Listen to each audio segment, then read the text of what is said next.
10 പേരെ വിവാഹം കഴിച്ച കഞ്ഞിരമറ്റങ്കാരി രേഷ്മയുടെ വിശദീകരണം വന്നു.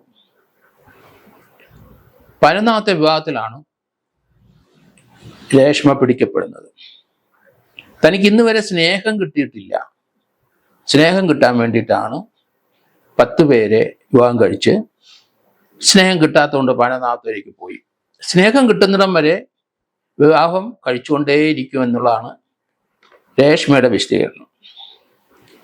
ഏതായാലും ഇതുവരെ രേഷ്മയ്ക്ക് സ്നേഹം കിട്ടിയില്ല എന്നാണ് മനസ്സിലാക്കുന്നത്. ഓൺലൈൻ മാട്രിമോണിയിലാണ് രേഷ്മ കൂടെ പുതിയ വരനെ അന്വേഷിക്കുന്നത്. അവരെ അന്വേഷിച്ച് കണ്ടെത്തി ഫോണിൽ സംസാരിച്ച് തൻ്റെ കഥകളൊക്കെ അവിവാഹിതരായ ആ ആൾക്കാരുടെ അടുത്ത് പറഞ്ഞു, കണ്ണീർ വീഴ്ത്തി കരഞ്ഞു പറയും. അവർ നേരിട്ട് കാണാമെന്ന് പറഞ്ഞു. അവരും അവിവാഹിതനാണ്. രേഷ്മയും കല്യാണം കഴിച്ചിട്ടില്ല. രേഷ്മയുടെ അമ്മ കല്യാണം കഴിക്കാൻ സമ്മതിക്കുന്നില്ല. തനിക്കൊരു കുട്ടി വേണം എന്ന് പറഞ്ഞപ്പോൾ തനിക്കൊരു കുട്ടിയെ എടുത്തു വളർത്തുന്നുണ്ട്. 2 വയസ്സുണ്ട്. യഥാർത്ഥത്തിൽ രേഷ്മ വിവാഹിതയാണ്. 2 വയസ്സുള്ള ഒരു കുട്ടി കൂടെയുണ്ട്. അത് അമ്മയാണ് നോക്കുന്നത്. കാരണം രേഷ്മ വലിയ തിരക്കിലാണ്. മാസത്തിലൊരു വിവാഹം വെച്ച് കഴിക്കുന്നുണ്ട്. അതുകൊണ്ട് നല്ല തിരക്കുള്ള വ്യക്തിയാണ് രേഷ്മ എന്നാണ് ഇപ്പം മനസ്സിലാകുന്നത്. സ്നേഹത്തിന് വേണ്ടി തന്നെയാണ് താൻ വിവാഹം കഴിച്ചുകൊണ്ടേയിരിക്കുന്നത് എന്നാണ് പറയുന്നത്. ഇപ്പോഴേ പിടിക്കപ്പെട്ടത് അമ്മ എന്ന അമ്മ സംഘടനയിലെ പഞ്ചായത്ത് അംഗം ആണ് രേഷ്മ ഇപ്പോൾ വിവാഹം കഴിക്കാൻ ഉദ്ദേശിച്ചത്. രേഷ്മ അയാളെ മാട്രിമോണിയിൽ കൂടി ബന്ധപ്പെട്ടു, സംസാരിച്ചു. തന്നെ കഥയുടെ കെട്ടഴിച്ചു വിട്ടു. അദ്ദേഹത്തിന് വലിയ സങ്കടമായിപ്പോയി. അദ്ദേഹം തമ്മിൽ കാണാമെന്ന് പറഞ്ഞു. രേഷ്മ വിഷമിക്കണ്ട, കോട്ടയത്ത് വെച്ച് അവരൊരു മാളിൽ വെച്ച് തമ്മിൽ കണ്ടു. രേഷ്മ പൊട്ടിക്കരഞ്ഞു.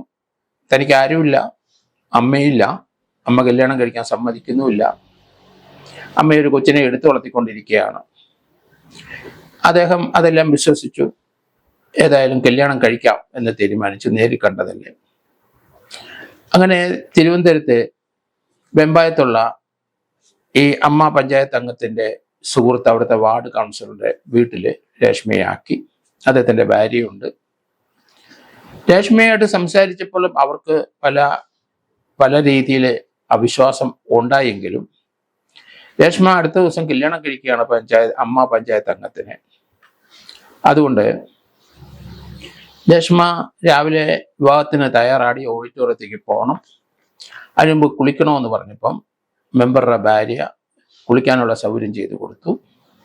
പക്ഷേ അവർ വെളിയിലിറങ്ങി നോക്കിക്കഴിഞ്ഞപ്പം ഇവർ ബാത്റൂമിൽ ചെന്നപ്പോൾ കുളിച്ചിട്ടേ ഇല്ല. അത് സംശയമായി. അവരുടെ നീക്കം സംശയമായി. അവർക്ക് ബ്യൂട്ടി പാർലറിൽ പോകണം. കുളി കഴിഞ്ഞു, ഞാൻ വെളിയിൽ വന്നിട്ടുണ്ട്, ബ്യൂട്ടി പാർലറിലേക്ക് പോകണം എന്ന് പറഞ്ഞു. അത് ശരി, അതിന് പോകാൻ അവർ റെഡിയായി. ഇതിനിടയ്ക്ക് ഇവരുടെ ബാഗ് പരിശോധിച്ചു. ബാഗ് പരിശോധിച്ചപ്പോഴാണ് അവർ ഞെട്ടിയത്. ഇതിനു മുമ്പ് വിവാഹം കഴിച്ച പലരുടെയും ഫോൺ നമ്പരും പേരും ഫോട്ടോയും ഒക്കെ അതിനകത്തുണ്ട്. ആ ബാഗ് വളരെ സൂക്ഷിച്ച് രഹസ്യമായി എപ്പോഴും കൈ കൊണ്ട് നടക്കുന്നതാണ്. അതെങ്ങും വെക്കാൻ ഒക്കില്ലല്ലോ. കാരണം അതിൻ്റെ അകത്തിരിക്കുന്ന 10 കഥാപാത്രങ്ങളുണ്ട്. അത് ഡേഞ്ചറസ് ആണ്. അതുകൊണ്ട് ആ രേഷ്മയുടെ പുതിയ നാടകത്തിന് പൂട്ടുവീണു. ആ വാർഡ് കൗൺസിലറുടെ ഭാര്യ അമ്മ പഞ്ചായത്ത് അംഗത്തിന് വിവരം ധരിപ്പിച്ചു. ഇത് തട്ടിപ്പാണ്, ഇവർ നേരത്തെ 8-10 കല്യാണം കഴിച്ചിട്ടുണ്ട്. പോലീസ് ഉടൻ തന്നെ റൂറൽ പോലീസിൽ അറിയിച്ചു. രേഷ്മയെ കസ്റ്റഡിയിലെടുത്തു. രേഷ്മ കുറ്റം സമ്മതിച്ചു. അങ്ങനെ രേഷ്മ കെണിയിലായി. കാരണം ഇതുവരെ സ്നേഹം കിട്ടിയിട്ടില്ലല്ലോ. ഇനി ജയിലിൽ നിന്ന് വന്നാലും കേസിൽ നിന്ന് വിടുതൽ കിട്ടി വന്നാലും തട്ടിപ്പ് തുടരും എന്നുള്ള രീതിയിലാണ് രേഷ്മ പറയുന്നത്. അരിനാട് പോലീസാണ് രേഷ്മയെ കസ്റ്റഡിയിലെടുത്തത്. അവരെ ചോദ്യം ചെയ്തപ്പോഴാണ് അരിനാട് പോലീസിൻ്റെ അടുത്ത് അവർ പറഞ്ഞത്, എനിക്ക് ജീവിതത്തിൽ ഇന്ന് ഒരു സ്നേഹം കിട്ടിയിട്ടില്ല. ഒരു പുരുഷന്റെ സ്നേഹം കിട്ടാൻ വേണ്ടി ശ്രമിക്കുകയാണ്. ആ ശ്രമം തുടരുകയാണ്. 10 പേരെ കല്യാണം കഴിച്ചിട്ടും ആ സ്നേഹം ലഭിച്ചില്ല. ഇനി വീണ്ടും അത് തുടരും എന്നുള്ളൊരു ഭീഷണി തന്നെയാണ് മുഴക്കിയെന്ന് പറയേണ്ടി വരും. അത് തന്നെയല്ല, കേരളത്തിൽ ഇതുപോലെയുള്ള തട്ടിപ്പുകൾ നേരത്തെ ധാരാളം പുരുഷന്മാർ നടത്തുന്നത് നമ്മൾ കണ്ടിട്ടുണ്ട്. അടുത്ത കാലത്ത് എൻ്റെ അടുത്ത് വന്ന ഒരാൾക്ക് പറ്റിയൊരു അതൊരു ബാങ്ക് ജീവനക്കാരനാണ്. ഇത് കേരള ലെവലിൽ മാത്രമല്ല, ഓൾ ഇന്ത്യ ലെവലിൽ, ഇന്റർനാഷണൽ ലെവലിലും ഈ തട്ടിപ്പുണ്ട് എന്നാണ് ഇപ്പം മനസ്സിലാകുന്നത്. കാരണം അയാള് ഒരു വിവാഹം കഴിക്കാൻ, ആദ്യത്തെ ഭാര്യ മരിച്ചു, ഒരു കുട്ടിയുണ്ട്, 8-10 വയസ്സുണ്ട്, ഒരു ബാങ്ക് ജീവനക്കാരനാണ്. അപ്പം കുട്ടിയെ നോക്കണം, കുട്ടിക്ക് സ്വല്പം ഹാൻഡിക്യാപ്ഡ് ആയിട്ടുള്ള പ്രശ്നങ്ങളുണ്ട്. അതുകൊണ്ട് കുട്ടിയെ സംരക്ഷിക്കാനും തനിക്ക് ജീവിതത്തിലെ ഒരു ഭാര്യ ആവശ്യമുണ്ട്. അദ്ദേഹം മാട്രിമോണിയിലെല്ലാം കയറി തപ്പി വന്നപ്പം അമേരിക്കയിലുള്ള ഒരു പെൺകുട്ടിയുടെ കണ്ടു. അവർക്ക് ഏതെങ്കിലും ഒരാളെ വിവാഹം കഴിച്ചാൽ കൊള്ളാവുന്നുണ്ട്. ഇപ്പം അമേരിക്കയിലാണ്, കേരളത്തിൽ സ്ഥിര താമസമാക്കണം. അപ്പോൾ ഇയാളുമായിട്ട് സംസാരിച്ചു ഫോണിൽ കൂടെ. അവർ ഇംഗ്ലീഷും പറയും, ഇയാൾ മലയാളവും പറയും. അവർക്ക് മലയാളം അറിയാം, മലയാളിയാണ് എന്ന് പറഞ്ഞു.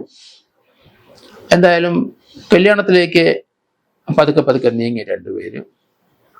അവർ പറഞ്ഞു, ഞാൻ ഇന്ത്യയിൽ വരാം, അവിടുന്ന് അമേരിക്കയിൽ നിന്ന് വിസ ഉള്ള ആളാണ്, ഞാൻ തിരിച്ച് ഇന്ത്യയിൽ വന്നിട്ട് ഇനി അമേരിക്കയ്ക്ക് പോകുന്നില്ല, ഭർത്താവിൻ്റെ ഒപ്പം താമസിച്ചോളാം എന്ന് പറഞ്ഞു. ആ പാവം അതെല്ലാം വിശ്വസിച്ചു. അതിനുശേഷം ഇത്രാം തീയതി വരും, ട്രിവാൻഡ്രത്ത് എയർപോർട്ടിൽ അവർ സ്വീകരിക്കാൻ റെഡിയായിട്ട് നിന്നു. അതിന് 2-3 ദിവസം മുമ്പ് അവർ പറഞ്ഞു, ഞാൻ ഡൽഹിയിലെത്തിയിട്ടുണ്ട്, ഡൽഹിയിലെത്തിയിട്ട് ഇപ്പോൾ ചെറിയ പ്രശ്നം ഉണ്ടായി, എനിക്ക് അമേരിക്കയിൽ എൻ്റെ അക്കൗണ്ടിലെ പൈസ ട്രാൻസ്ഫർ ചെയ്യാനൊന്നും പറ്റുന്നില്ല, ഇവിടെ ഡ്യൂട്ടി കുറേ സാധനം വന്നപ്പം ഡ്യൂട്ടിക്ക് കുറേ പൈസ അടയ്ക്കണം, എൻ്റെ പൈസ തികയില്ല, ഒരു 50,000 രൂപ അയച്ചു തരാം. ഇയാളൊരു ബാങ്കിലെ ലാസ്റ്റ് ഗേഡ് ജീവനക്കാരനാണ്. 50,000 അയച്ചു കൊടുത്തു. അതിനുശേഷം അവർ പറഞ്ഞു പൈസ കിട്ടി, അതെല്ലാം ക്ലിയറായി, ഇനിയിപ്പം പഴയ ടിക്കറ്റ് എനിക്ക് ക്യാൻസൽ ചെയ്യേണ്ടി വരും, അതിൻ്റെ പൈസ കിട്ടാനും താമസിക്കും, അപ്പം ടിക്കറ്റിനുള്ള പൈസ അയച്ചു തരണം, ഞാൻ ട്രിവാൻഡ്രം എയർപോർട്ടിൽ വരാം. ടിക്കറ്റിനുള്ള പൈസ ഇയാൾ സുഹൃത്തിൻ്റെ നിന്നൊക്കെ കടവും വാങ്ങിച്ച് അതെല്ലാം അയച്ചു കൊടുത്തു. ഏകദേശം 1.25 ലക്ഷം രൂപയോളം ചിലവായി. അതുവരെ അയച്ചു കൊടുത്തതാണ്. പുതിയ ഭാര്യ വരുന്നു, അമേരിക്കയിൽ നിന്ന് വരികയാണ്. അപ്പോൾ അത്ര വലിയ പ്രതീക്ഷയിലാണ് ഇങ്ങനെ നിന്നത്.